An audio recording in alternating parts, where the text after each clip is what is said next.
saya izin juga menanggapi nih untuk daripada Ki Bagong juga nih. Ya, ya, siap. Apakah memang takbir atau hijab daripada Sang Kinasih Satrio Piningit ini apakah memang sangat-sangat kuat atau seperti apa sehingga kita sampai sekarang ini belum bisa menemukan daripada sosok Sang Kinasih Satrio Piningit ini atau utusan daripada Allah Subhanahu wa taala ini.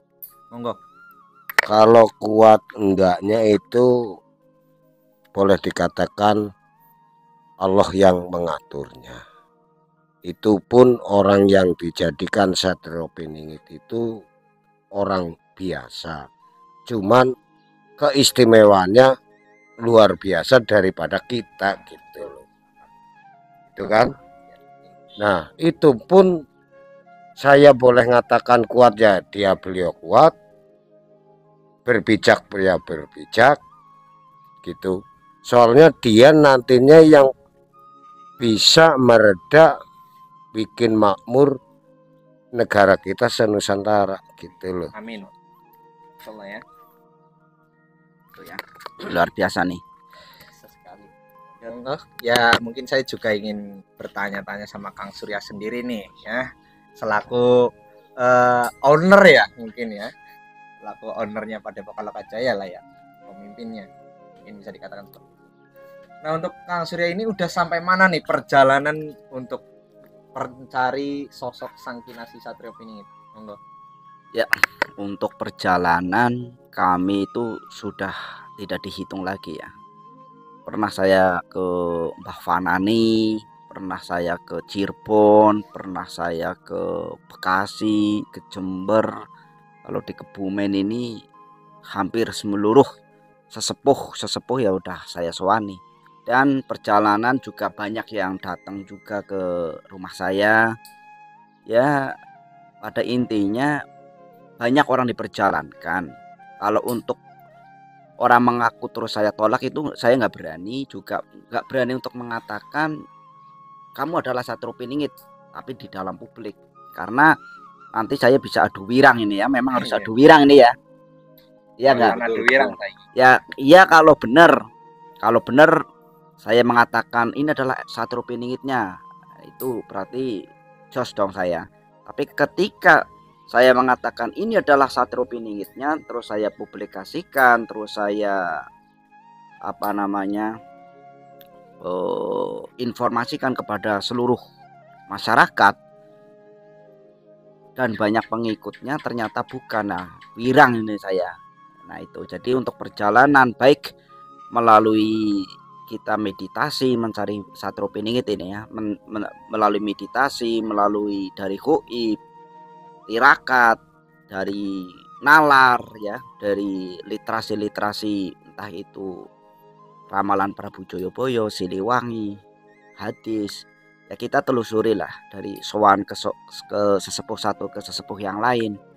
Kita juga sudah sowan ya, makanya itu mencari Satrio Piningit itu ibaratkan mencari jarum di tengah lautan, bukan di tumpukan jerami nih. Tumpukan jerami lagi ya. Di lautan gitu ya. Yang artinya ada jarumnya, cuma tidak mudah untuk ditemukan. Bukan berarti Satrio Piningit ini tidak ada. Saya yakin dan saya percaya terkait dengan hadis, dengan ramalan, apa yang dikatakan oleh Prabu Joyoboyo di 500-600 tahun yang lalu lah. Kita sekarang sedang menjalani apa yang dikatakan oleh Prabu Joyoboyo mengenai dunia Nusantara ini khususnya. Bagaimana zaman kemajuan teknologi, kemajuan kendaraan ya, kemajuan sosial, perdagangan, sehingga dulu Prabu Joyoboyo mengatakan besok di zaman akhir pasar ilang kumandane atau pasar ilang keramaian ya bahasanya itu, atau nawar menawar. Nah sekarang itu kan banyak di aplikasi TikTok. Nah kali ilang kedungnya, kalau sekarang ya memang benar ya fakta itu, karena di Sungai Lokulo ini gedung itu sangat sedikit dangkal karena diarahin pasirnya ya, atau diambilin pasirnya, freepotnya mas ya. Banyak juga lah itu perjalanan mengenai Satrio Piningit ini, perjalanan kami untuk menemukan, untuk untuk menemukan ya, atau saya sih benernya ada beberapa orang yang saya duga dengan batin saya bahwasanya itulah SP yang ini yang sesungguhnya. Cuma tetap saya selidiki lebih dalam, baik melalui petunjuk dari Allah Subhanahu wa taala, kita mencari petunjuknya, kita mencari eh, sesuai nggak sih dengan apa yang dikatakan di ramalan-ramalan, sebagaimana tadi dikatakan Kang Kumis harus mempunyai hidung mancung, harus jidatnya lebar, harus gagah, bukan begitu Kang Kumis? Nah, jadi itu secara fisiknya ya, secara fisiknya itu. Kalau secara sifat itu kan diibaratkan seperti Pandawa ya, mempunyai watak. Watak kan sifat. Watak Baladewa. Baladewa itu. Jadi ada di dalam Prabu Siliwangi ini Joyoboyo itu mengatakan ada ciri-ciri secara fisik, ada secara watak atau sifat. Ya, jadi itu. Jadi memang tidak mudah ya para sahabat semuanya. Bukan berarti saya tuh tidak mengiyahkan atau mengakui sampean semua itu diperjalankan, bukan. Tetapi bukan saya nggak mau mempublikasikan atau apa namanya itu ya, secara menyiarkan secara resmi, tidak.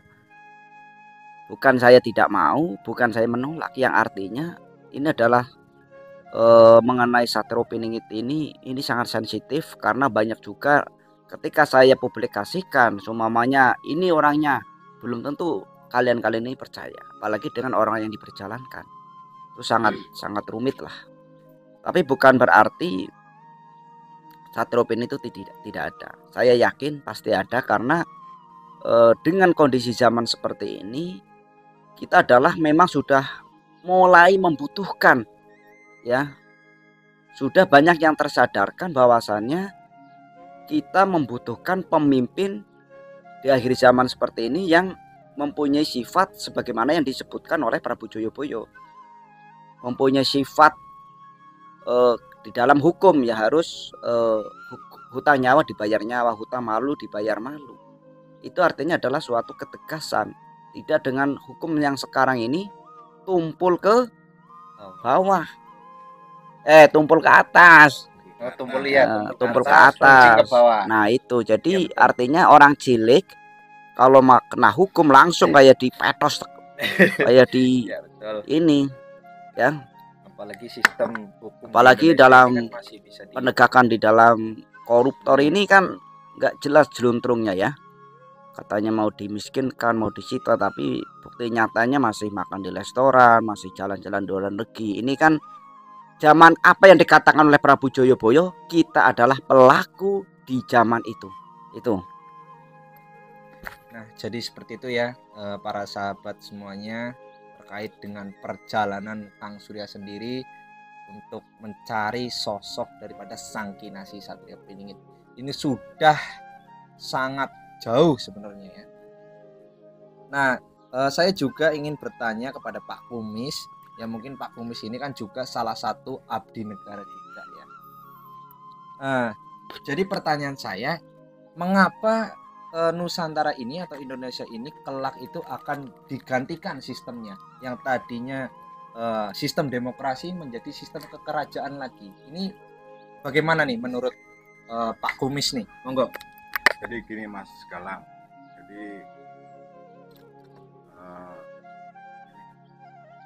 ada dalam hadis itu menyebutkan kalau melihat sang kesatria ini kalau perlu merangkaklah di atas salju, seperti itu bunyinya, karena dialah Khalifatullah sang Imam Al-Mahdi, kalau nggak salah seperti itu sekilas yang saya baca. Mudah-mudahan kalau nggak salah ya dikoreksi. Siap. Jadi khalifah itu kan mungkin menunjukkan kalau apa itu ya, kembali ke zaman apa ya, kalau Indonesia dalam sejarahnya kan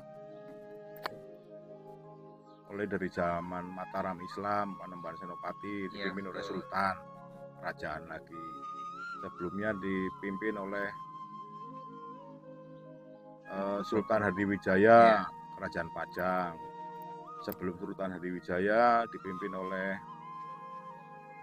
Raden Patah, Kesultanan Demak. Sebelumnya dipimpin oleh Prabu Brawijaya, Majapahit. Sebelum era Majapahit, Singasari dipimpin oleh pendirinya Ken Arok atau Sang Rajasa. Sebelum Singasari apa ya? Mungkin banyaklah Mungkin kerajaan-kerajaan kecil seperti kerajaan-kerajaan lah ya. Kediri, Tumapel, segala macam lah, ada Sriwijaya segala macam. Ya memang kita cikal bakal dari berdirinya negara Indonesia kan dari kerajaan-kerajaan. Jadi kalau saya menduga, mudah-mudahan prediksi saya nggak salah. Jadi di suatu ketika ini sang satria ini muncul,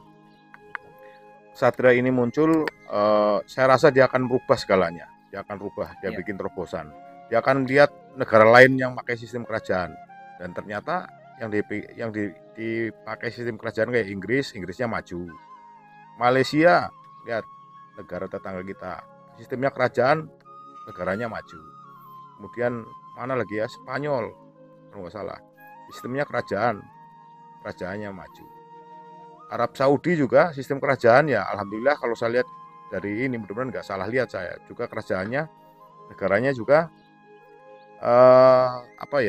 artinya ketimpangan sosialnya nggak terlalu jauh lah. Ini kalau sistem demokrasi yang juga sebenarnya sistem yang impor kalau nggak salah dari Yunani dari Romawi itu, Demos Kratos itu. Jadi Demos Kratos itu dari Yunani. Kepemimpinannya dipimpin oleh wakil rakyat ya. Artinya wakil rakyat yang memimpin banyak orang, kemauannya banyak orang, ya akhirnya malah babaliut, menghasilkan kepemimpinan yang apa ya taruhlah kalau saya boleh ngoreksi ya malah babaliut, malah lebih sering terjadi konflik politik lah segala macam kan sering terjadi ini kalau sistemnya memakai sistem demokrasi. Mungkin di suatu ketika sang kesatria ini muncul, dia akan rubah segalanya. Karena memang dia raja, jadi kalau udah nalurinya raja mau berbuat apa, mau melakukan apa, pasti dia akan lebih tahu daripada kita semua. Pasti akan dia mengambil langkah-langkah yang di luar dugaan dari yang diperkirakan semua orang. Seperti itu kira-kira Mas Galang. Jadi saya meyakini, saya juga pernah dengar ada tokoh spiritual yang kalau nggak salah Pak Permadi ngomong suatu ketika entah lambat entah lama waktunya akan tiba, lambat laut lah ya. Artinya akan muncul lagi, kita kembali ke era-era model-model kerajaan. Seperti itu Mas Galang. Jadi seperti itu ya tanggapan dari Pak Kumis ini, salah satu abdi negara terkait tentang mengapa Indonesia itu atau Nusantara ini akan digantikan sistem demokrasi ke sistem kekerajaan lagi.